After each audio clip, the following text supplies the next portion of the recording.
할렐루야. 참 잘 오셨습니다. 우리 앞뒤 좌우에 계신 분들과 이렇게 인사하겠습니다. 새해 복 많이 받으십시오. 새해 복 많이 받으십시오. 새해 복 많이 받으십시오. 하나님의 은혜와 축복이 가득하기를 소망합니다. 지난 12월 한 달간 우리는 룻에게 임한 하나님의 복에 대해서 살펴봤습니다. 이방 땅 모압 여인이자 과부였던 룻은 시어머니인 룻을 따라서 결코 쉽지 않은 인생길을 선택하게 되죠. 그 결과 하나님은 룻에게 어마어마한, 이루 말로 상상할 수도 없는, 표현할 수도 없는 엄청난 복과 은혜를 허락해 주셨습니다. 가장 먼저 모압을 떠나 다시금 베들레헴으로 돌아왔을 때 나오미와 룻에게 추수를 앞둔 베들레헴을 준비해 주셨죠. 그리고 보아스를 만나 임마누엘의 축복을 경험하게 됩니다. 뿐만 아니라 보아스와 그의 수아들을 통해 만남의 복을 경험하기도 하죠. 또 보아스가 고용한 소년들과 소녀들을 통해서 하나님의 보호를 받아 이삭 줍는 일에 집중할 수 있었습니다. 최종적으로는 끊어졌던 룻의 기업, 그녀의 가문이 회복되고 치유되는 복 중의 복을 누리게 됐죠. 이 모든 것이 세상이 아닌 오직 여호와 하나님을 선택하고 따름으로써 주어진 은혜였던 것입니다. 바라기는 룻이 하나님을 따름으로써 누렸던 수많은 복과 은혜가 오늘 이곳에 모인 저와 여러분의 복이 되기를 주님의 이름으로 간절히 축복합니다. 오늘 본문 말씀을 보면요, 이 룻과 보아스의 관계가 급격하게 진전되기 시작합니다.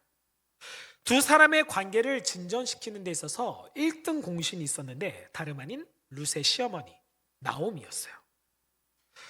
나오미는 며느리 룻을 위해 과감한 결정을 하게 됩니다. 바로 룻과 보아스를 결혼시키기 위해 치밀한 계획을 짜기 시작한 것이죠. 여러분, 나오미가 이토록 룻과 보아스의 관계를 이어주려고 했던 이유는요, 다른 게 아닙니다. 진심으로 룻의 행복, 룻이 진정으로 기쁘고 즐거운 삶을 남은 인생 살기를 원했기 때문이죠. 자신을 따라 아무도 모르는 이방 땅 베들레헴에 온 룻을 위해 자신을 봉양하고 끝까지 책임지려고 했던 그 룻이 진정 행복하고 축복받는 인생을 살기를 진정 원했기 때문입니다. 오늘 본문 말씀 룻기 3장 1절 말씀에 보면요, 이렇게 기록되어 있죠. 함께 읽어봅니다. 시작. 룻의 시어머니 나오미가 그에게 이르되 내 딸아, 내가 너를 위하여 안식할 곳을 구하여 너를 복되게 하여야 하지 않겠느냐. 아멘. 함께 선포합시다. 내가 너를 위하여 복을 구하겠다. 한 번 더 고백해 볼까요? 우리 서로 옆 사람을 쳐다보면서 내가 너를 위하여 복을 구하겠다. 할렐루야. 그렇습니다. 여러분, 나오미는 진심으로 룻의 행복을 간구하고 기도했습니다. 룻이 이방 땅 베들레헴에서 진정으로 안식할 곳, 쉴 곳, 참 평안과 안식을 누릴 그 장소로 이 베들레헴 그리고 보아스를 만나길 원했죠. 여기서 안식할 곳이라는 건 단어는 히브리어로 이런 단어를 쓰는데 마노아흐라는 단어입니다. 더 구체적으로는 쉴 곳, 정착할 곳이라는 의미를 담고 있어요. 즉 나오미는 룻이 더 이상 죄송합니다. 즉 나오미는요, 룻이 더 이상 이삭을 줍기 위해 이곳저곳을 떠돌아다니는 이방인의 삶을 청산하길 원했던 겁니다. 베들레헴 땅 이것저것을 떠돌며 매일매일을 불안과 불확실 속에 살아가야 할 그 룻의 삶이 너무도 안타까웠던 거예요. 그래서 베들레헴 땅 한 곳에 떡하니 정착해서 룻, 너가 참 평안과 안식을 누리길 원한다 라고 나오미가 복을 구했던 것이죠. 그렇다면 나오미가 바라는 이 룻의 안식처는 어디냐? 바로 보아스의 품입니다. 나오미는 상처 입은 룻의 영혼이 보아스의 품 안에서 진정한 쉼과 안식을 누리길 원하죠. 더 이상 베들레헴 땅 이곳저곳을 떠도는 나그네의 삶이 아니라 보아스의 품에 정착해서 평안과 쉼을 누리길 원했다는 겁니다. 여러분, 나오미는 그동안 너무도 외로웠던 룻을 따뜻하게 안아주고 위해주고 사랑해주고 이해해줄 수 있는 존재가 오직 보아스라는 사실을 아주 잘 알고 있었습니다. 보아스야말로 자기 남편 엘리멜렉의 친족으로서 자신의 기업을 물을 수 있는 책임 있는 사람이라는 사실을 똑똑히 알고 있었다는 거예요. 그래서 나오미가 룻에게 이렇게 이야기하죠. 보아스는 우리의 기업을 물을 자야. 보아스야말로 너가 진정 정착하고 쉼을 누리고 안식할 수 있는 유일한 존재야 라고 말이죠. 사랑하는 성도 여러분, 오늘을 살아가는 우리도 때론 룻처럼 안식할 곳, 쉴 곳, 우리의 영혼이, 우리의 삶이 정착할 곳이 필요합니다. 나의 지친 영혼이 쉼을 얻고 안식할 곳이 있어야 하죠. 바라기는 그 내 영혼의 쉼터, 안식처가 우리 샘물교회가 되기를 주님의 이름으로 간절히 소망합니다. 단순히 내 신앙의 만족을 위해서 이리저리 이곳저곳 다른 교회를 기웃거리거나 혹은 세상을 향해 시선을 돌리는 모습들은요, 마치 이삭을 죽기 위해서 이곳저곳을 돌아다니는 이방인, 나그네의 모습과도 같다는 겁니다. 우리는 진정 주님께서 주시는 참 평안과 안식을 누리기 위해선 가장 먼저 내 안에 숨겨져 있는 나그네의 삶을 청산해야 돼요. 바라기는 오늘 저와 여러분이 예배드리는 이곳, 우리 샘물교회라는 영적 텃밭에서 하나님이 나를 위해 준비해 주신 복을 누리며 살아가기를 간절히 소망합니다. 샘물교회에 모인 저와 여러분 모두가 교회를 통해서, 예배를 통해, 찬양과 경배, 기도를 통해서 주님 주시는 참된 평화와 안식, 그 위로를 경험하며 나가기를 주님의 이름으로 간절히 축복합니다. 그런데요, 이 나오미가 룻의 복을 바란다고 해서 사실 그것이 그녀들의 삶의 현실이 되는 것은 너무도 어려운 상황이었습니다. 왜냐하면 그 당시 시대적 상황 때문인데, 당시 고대 이스라엘 문화는요, 남성 위주의 문화이자 또 사상이었고 그런 시대적 흐름이 있었습니다. 특히 남편이나 아들이 없는 과부, 즉 오늘 본문 말씀에 등장하는 나오미와 룻의 처지에 있던 사람들은요, 늘 생계의 어려움을 경험했죠. 무력이라는 힘의 논리에 의해서 지배를 받던 남성 중심의 사회이다 보니까 그녀들의 신변과 안전에 있어서 그 어떤 보호도 받을 수 없는 아주 처량하고 비참한 인생을 살아가고 있었습니다. 그래서였을까요? 이 시어머니 나오미는요, 자신이 겪고 있는 여러 가지 현실적인 문제와 고통으로부터 내 며느리 하나뿐인 나를 따라 이곳 베들레헴 온 이 룻만큼은 이 고통과 어려움으로부터 벗어나게 하고 싶었습니다.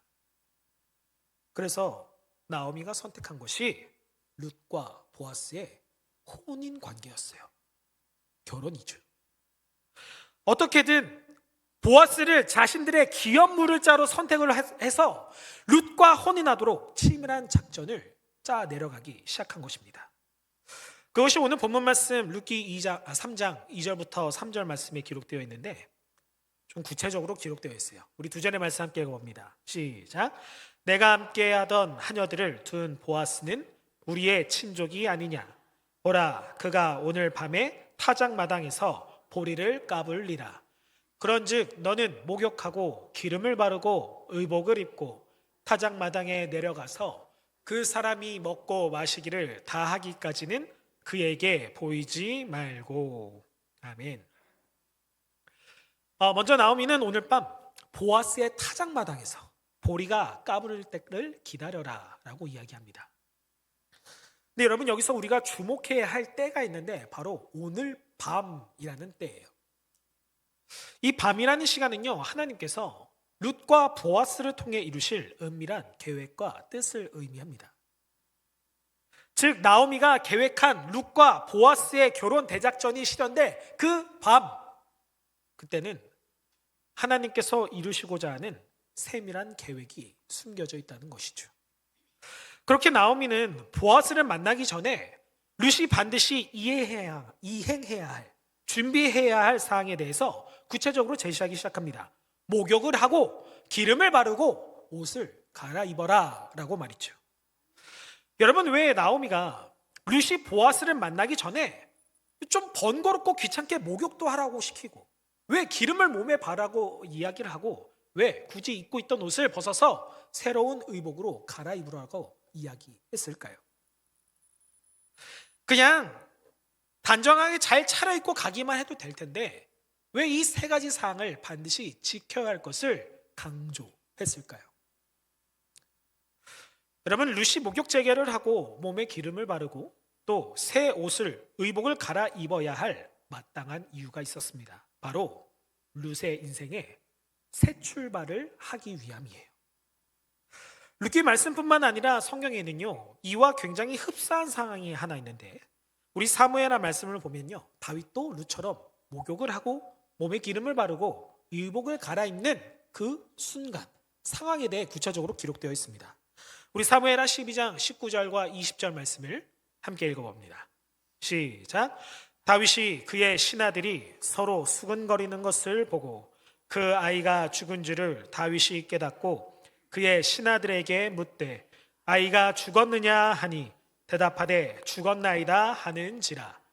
다윗이 땅에서 일어나 몸을 씻고 기름을 바르고 의복을 갈아입고 여호와의 전에 들어가서 경배하고 왕궁으로 돌아와 명령하여 음식을 그 앞에 차리게 하고 먹은지라. 아멘. 여러분, 지금 이 상황이 어떤 상황이냐면요, 다윗이 우리야, 충복이죠, 신복입니다. 다윗이 이 우리아의 아내 밧세바를 범함으로써 갖게 된 한 아이가 있었어요.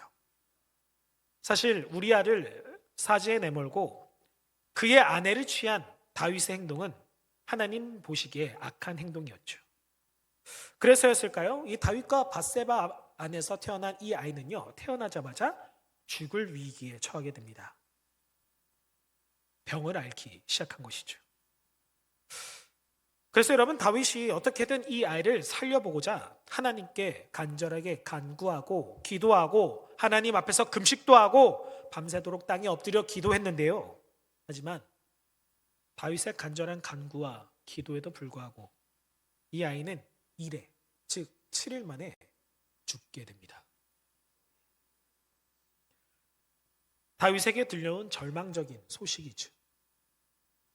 그런데 여러분, 다윗은요, 이 아이가 죽은 이후에 곧바로 이렇게 반응하는데, 땅에서 일어나 자신의 몸을 씻고 기름을 바르고 의복을 갈아입었다.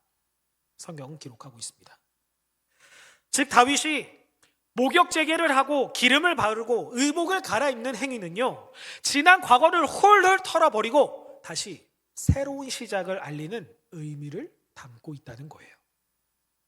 즉 다시 말해서 죽은 아이에 대한 슬픔은 너무도 커서 내가 간직하고는 있지만 단지 그 슬픔에만 내가 잠식되는 것이 아니고 그 슬픔에만 머물지 않고 다시 이스라엘의 왕으로서 내 나라를 통치하고 하나님 나라를 위한 일상으로 돌아가려고 하는 복귀, 그 의지를 목욕을 하고 내 몸에 기름을 바르고 새 의복을 입는 그 행위로 나타냈다는 겁니다. 사랑하는 샘물교회 성도 여러분, 오늘 본문 말씀에서도 마찬가지죠. 시어머니인 나오미는 자신의 아들이자 룻의 남편이었던 말론, 그의 죽음에 대해 계속해서 슬퍼하고 애도를 하고 있는 그 룻의 슬픔이, 그 아픔이, 그 고통이 이젠 멈추기를 원했습니다. 다시금 룻이 정상적인 생활로 돌아가서 진정으로 보아스의 품에서 행복하고 기쁘고 즐거운 그런 삶을 다시 출발하기를 원했던 것이죠. 그렇습니다. 하나님은 오늘도 저와 여러분이 과거의 슬픔과 상처에만 머물러 있지 않길 원하시고 계십니다. 하나님은요, 더 나은 지금 그리고 더 나은 미래를 위해 저와 여러분이 앞으로 한 한 걸음 한 걸음 성큼성큼 그 발걸음을 내딛고 전진해 나아가길 원하시고 계십니다. 다윗과 룻처럼 다시 일어나서 목욕을 하고 나의 몸에 기름을 바르고 새 옷을 갈아입길 바라고 계신다는 것이죠. 그렇다면 오늘 우리가 세상에서의 슬픔과 좌절을 극복하고 다시 하나님과 동행하기 위해서 해야 할 것이 무엇이냐? 첫 번째, 하나님 앞에서 정결한 몸과 마음을 가져야 합니다. 죄로 인해 더러워진 내 몸과 영혼을 예수님의 십자가 보혈로 말끔히 씻어내야 한다는 것이죠. 다시 말해 하나님 앞에서 진정한 회개가 필요하다는 겁니다. 두 번째로 하나님의 말씀으로 내 삶을 날마다 옷 갈아입어야 합니다. 내 마음과 내 뜻대로만 살려고 하는 육신의 낡은 옷은 저 멀리 벗어 던져버리고 하나님의 말씀이라는 새 옷을 매일매일 날마다 갈아입어야 한다는 것이죠. 왜요? 우리가 매일같이 갈아입어야 할 하나님의 말씀은 능치 못함이 없기 때문입니다. 유한하기 짝이 없는 내 생각, 내 죄성을 탈피해서 전능하신 하나님의 말씀으로 날마다 갈아입어야 저와 여러분 모두가 날마다 승리하고 이 죄악된 세상을 이겨낼 수 있는 능력을 공급받기 때문이죠. 바라기는 오늘 저와 여러분 모두가 하나님 앞에서 진정으로 회개하고 말씀으로 살아가는 그리스도인 되기를 간절히 소망합니다. 오늘 본문 말씀 루키 3장 7절 말씀도 함께 읽어봅니다. 함께 했습니다. 시작. 보아스가 먹고 마시고 마음이 즐거워 가서 곡식단 더미의 끝에 눕는지라. 룻이 가만히 가서 그의 발치이불을 들고 거기 누웠더라. 아멘. 나오미는 룻에게 보아스가 덮은 발치이불을 덮고 거기 누워 있어라 라고 명령합니다. 여러분 여기서 발치이불은요 뭐 다른 게 아닙니다. 보아스가 누워서 덮고 있던 이발의 발끝 부분을 이야기해요. 즉 보아스의 발끝에 눕기 위해서 그의 이불을 들추라고 명령한 것이죠. 여러분 당시 고대 이스라엘 문화에서 여성이 남성이 덮고 있는 이불을 들추는 이 행위는요 이스라엘 문화, 이스라엘의 전통에 상시에 어긋나는 행동이자 매우 이례적인 일이었습니다. 쉽게 말해서 여자가 남자의 이불을 들춘다? 결코 일어나선 안 될 행위였던 거예요. 철저한 남성 중심의 사회였던 이스라엘에서 여성이 남성이 덮고 있었던 그 이불을 들추는 행위는 굉장히 적극적인 애정 공세였습니다. 근데 이 적극적인 애정 공세가 당시 고대 이스라엘 문화에서는 허용되지 않는 문화였어요. 만약 이 사실이 베들레헴 사람들의 귀에 들어가거나 그들의 눈에 목격이 되었다면 룻은 큰 공경에 처했을 겁니다. 어쩌면 룻의 목숨이 위태로웠을지도 몰라요. 반대로 보아스가 이런 룻의 행동을 받아들이지 않았다면 룻이 얼마나 난처했을까요? 그런데요 여러분 룻은요 베들레헴 사람들의 시선을 하나도 두려워하지 않았습니다. 보아스의 거절을 두려워하지 않았죠. 오히려 룻은 자신의 전부를 걸어서 보아스에게 청혼하는 진정한 용기를 보여주었습니다. 그의 발치 아래에 놓인 그 복을 취하기 위해서 자신의 목숨을 걸고 실행에 옮겼죠. 그렇습니다. 오늘 우리에게도 인생을 살면서 룻과 같은 배짱과 용기가 필요합니다. 어떤 일을 할 때, 내 인생을 살아갈 때, 삶을 실천하며 나아갈 때 나는 실패할 거야. 나는 할 수 없어. 뭐가 되겠어? 라는 패배주의에서 벗어나서 나에게 주신 하나님이 주신 그 은혜를 내가 취하겠다. 적극적인 용기가 필요하다는 것이죠. 바라기는 오늘 보아스를 향해 보여준 그 룻의 진정한 용기가 저와 여러분의 용기가 되기를 간절히 소망합니다. 우리 이어서 루키 3장 8절과 9절 말씀도 함께 읽어보겠습니다. 시작. 밤중에 그가 놀라 몸을 돌이켜 본즉 한 여인이 자기 발치에 누워 있는지라. 이르되 내가 누구냐 하니 대답하되 나는 당신의 여종 룻이오니 당신의 옷자락을 펴 당신의 여종을 덮으소서. 이는 당신이 기업을 물을 자가 됨이니이다 하니. 아멘. 보아스는 자기 발 아래쪽에 무언가 있다는 것을 눈치챕니다.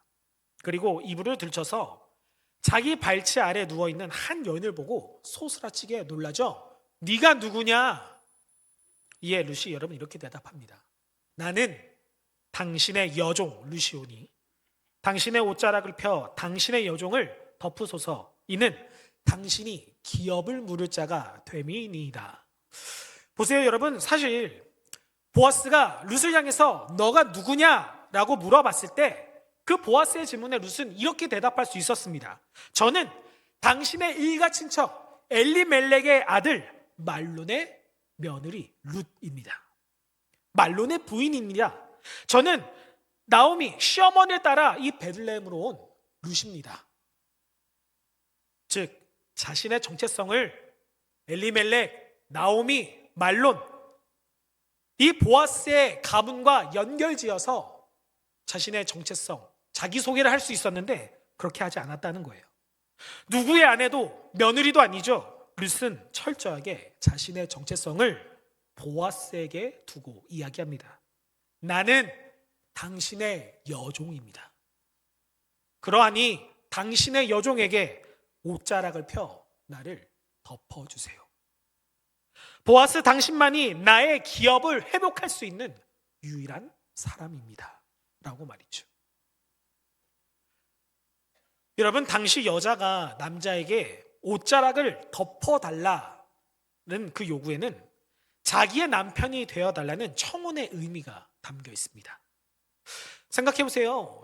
자기 고향 모압을 떠나서 이방 땅 베들레헴으로 들어온 나 룻에게 아무 조건 없이 엄청난 자비와 은혜를 베풀어 줬다. 나를 보호해 줬다. 나를 진심으로 위해 주고 사랑해 주고 포용해 줬다.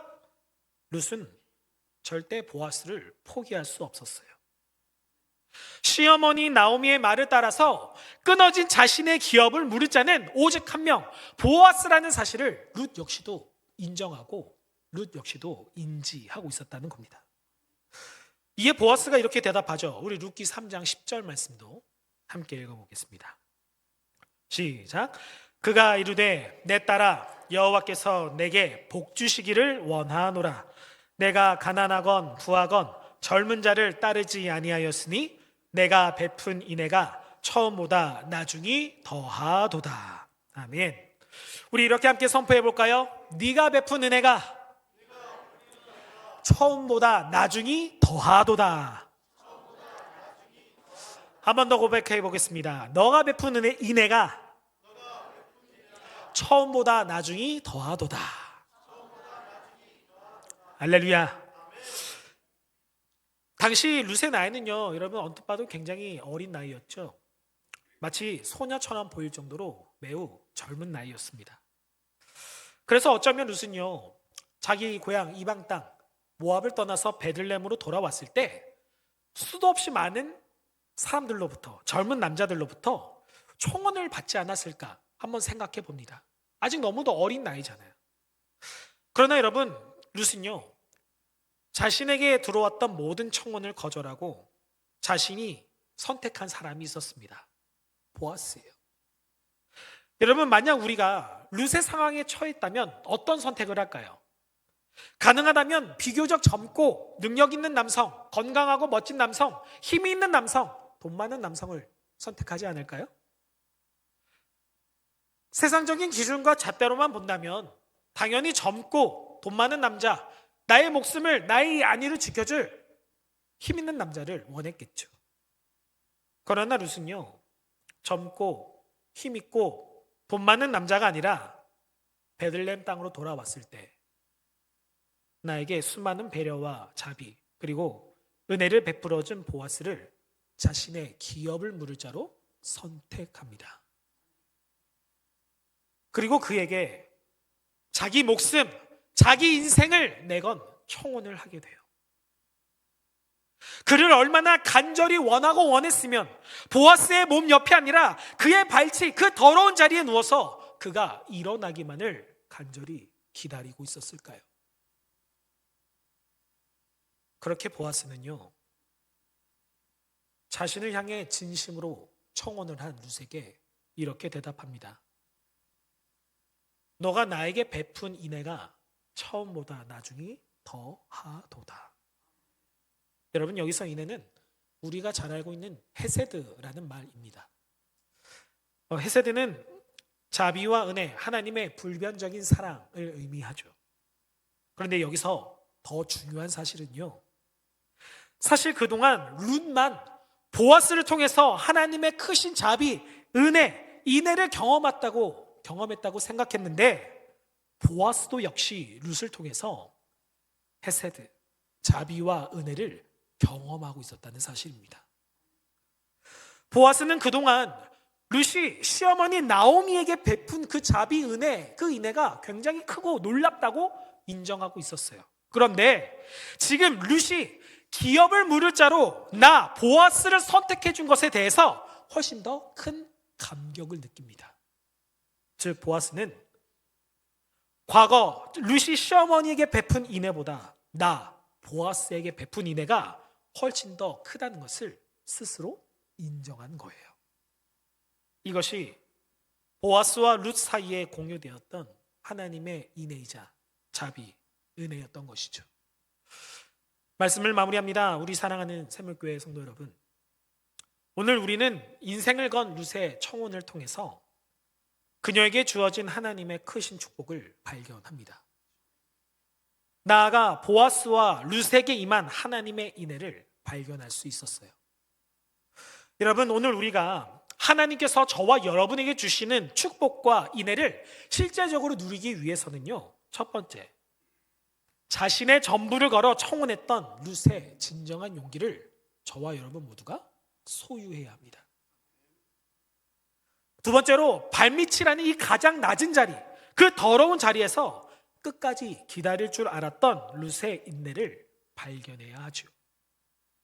마지막 세 번째로, 과거 내가 겪었던 슬픔들, 아픔들, 좌절과 어려움, 두려움으로부터 빨리 벗어나기 위해 날마다 끊임없이 몸부림쳐야 합니다. 그것이야말로 오늘을 살아가는 저와 여러분이 하나님 앞에서 누릴 수 있는 용기, 은혜, 자비, 인애가 아닐까요? 바라기는 내 인생의 발치 아래에서 그 복을 성취하기 위해 내가 내는 용기와 인내, 그 몸부림을 하나님께서 기뻐하실 줄 믿습니다.